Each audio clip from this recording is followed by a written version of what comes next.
Hindi ko akalain ang laki pala ng bahay na to. Bagong gawa nga lang ito at katatapos lang namin mag-install ng blinds, curtain, at yung mga furnitures na ipapakita ko sa inyo. May mga konting linis pang gagawin dito at aayusin, pero mga nasa 10% na lang. Kaya kung interesado po kayo ay for sale po ang bahay na to kasama na yung mga gamit. Pagpasok nyo pa lang ay ito na yung bubungad sa inyo. Makikita nyo kaagad yung dining set dito. Syempre kami po ang gumawa at sa side niyan ay andito naman ang napaka-elegant na sofa set. Kung mapapanood nyo yung mga vlog ko, may mga binibigay talaga akong freebies katulad niyan, true pillowcase, true pillows, ottoman at kung ano-ano pa, depende po sa mga o-orderin. All Monte Carlo leather nga po pala ang ginamit namin sa all set. Maging mga true pillow, mga intact po talaga ang gawa namin. Ayoko na madaling masira at madaling mapipi. Habang nag-aayos nga kami dito, naglalagay ng blinds, curtain, ng sofa, ay may mga clients na rin po mga tumingin. Dahil sa halagang 18 million ay napakamura na po nito. Take note, lahat na po may aircon at may solar na din. Yung mga ginawa nga pala ng mga furnitures dito ay mga pang heavy duty po talaga. Dahil ang plano po ng may-ari ng bahay, kung hindi man ito mabebenta ay sila ang gagamit. At may guest room nga pala dito sa baba at single bed po ito. May kasama na rin side table. And take note, ang ganda ng mattress dito. Ang kakapal. Nasa 8 to 10 inches thickness ang mga mattress na ginawa namin. Pagdating naman dito sa dirty kitchen ay makikita nyo yung mga kwarto ng mga kasambahay ninyo o household. And of course, may sarili silang bathroom. May mga konti pa nga ayusin dito pero konting-konti na lang. May mga gumagawa pa nga dito, finish pa ang lahat. Sa kabilang side naman ay makikita ninyo ang stairs papunta doon sa second floor and third floor. Pwede kayo maglagay ng laundry area dito. Kumbaga sa mga kasambahay, ito yung magiging bahay nila sa likod. Kaya may iwasan talaga yung may nagsasampay sa labas. Ito naman yung bathroom dito sa living room. At nagustuhan ko talaga yung bathroom dito sa living room kasi napaka-cozy. Isa rin sa nagustuhan ko dito sa bahay na to kasi yung mga area ng bawat kasambahay ninyo ay may privacy sila. Maging yung trabaho nila, pagluluto, sasampay, ay doon lahat makikita sa likod. Marami rin mga storage room dito. Mas maganda kung pupuntahan nyo dito, lalo't hindi ko kayo naisama sa likod, madilim na kasi ng mga oras na to. Alam naman natin na pagdating sa bahay talaga, yung laundry area, dirty kitchen, yan talaga minsan yung masasakit sa mata. Alam nyo ba yung angkala tingnan? At pagdating naman dito sa second floor, andito naman yung master's bedroom. Nalilito nga ako kung anong ipapakita ko sa inyo, pero syempre dito na lang tayo muna sa kanilang living room. Naglagay ako dito ng 2-seater na saktong-sakto lang sa mag-asawa. At pinili ko talaga yung kulay na 2 chillers. Akmang-akma yan sa mga blinds, curtain, at sa design ng house. Na-advise rin kasi ako ng owner na gusto talaga nila yung komportabling gamitin. Nagbigay rin ako ng true pillows, free na 2 at syempre may mga cover yan. Isang light beige at saka isang medium beige. Hindi na lang namin binalot dahil nga kailangan panlaban yan. Ito naman yung kanilang bed frame. Napaka-simple pero napaka-elegant. Bestseller din sa amin kasi yung mga ganitong design. At itong ottoman, napakakabog nito chillers. Napakabagay nito sa iba't ibang bahay. With storage po yan at sila pa lang yung nagagawa namin ng ganito. And take note, huwag kayong mag-alala kung light color yan, white pa yan, dahil super quality po yung leather na ginamit namin dito. Ang dami ko talaga nagustuhan sa bahay na to, isa pa tong walk-in closet nila. Papasana all ka na lang talaga, akala mo wala lang, pero ang totoo, meron.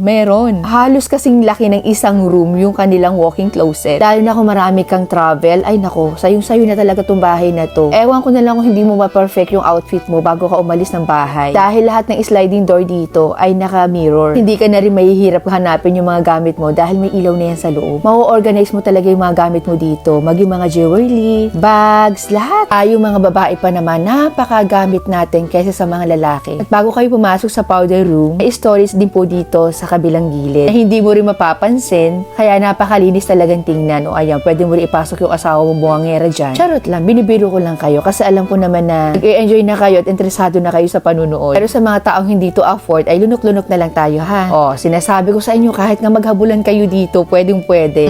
Aminin nyo, yung iba dyan, may mga ginagawa bago maligo. O ano naman iniisip nyo, naghahabulan nga ni. Marami na rin akong vlog dito, kaya kung gusto nyo po mapanood, ay i-click nyo lang po ang link dun sa comment section. Ito naman tayo ngayon sa third floor. Napansin ko lang din talaga kay owner na kapag nagbebenta siya ng bahay, talagang hindi niya tinitipid pagdating sa CR. Lalong-lalo na sa mga master's bedroom. Naman yung para sa akin kasi syempre priority natin yung master's bedroom kasi dun talaga natutulog ang mismo may-ari ng bahay. Bali may 4 na kwarto nga pala dito sa third floor at ito yung unang room. Pag akyat nyo sa hagdanan, right side, kasyang-kasya rin dito ang mag-asawa. Ang laki rin ng bed, may 2 side table at malaki rin yung kanilang cabinet dito. Alam nyo, sa totoo lang, sa mga furnitures pala na gagamitin nyo dito, panalo na po kayo. Sa mga bahay na nakikita ko, hindi po to mahal sa 18 million. Mukha lang mahal kasi nga hindi natin afford. Pero yung laki nito, tsaka yung mga details, ay naku, mapapasuntok ko na lang talaga sa hangin na sana all. Sana lahat tayo pwedeng bumili ng ganitong kagandang bahay. Ito nga pala yung isa pa sa mga room na pwede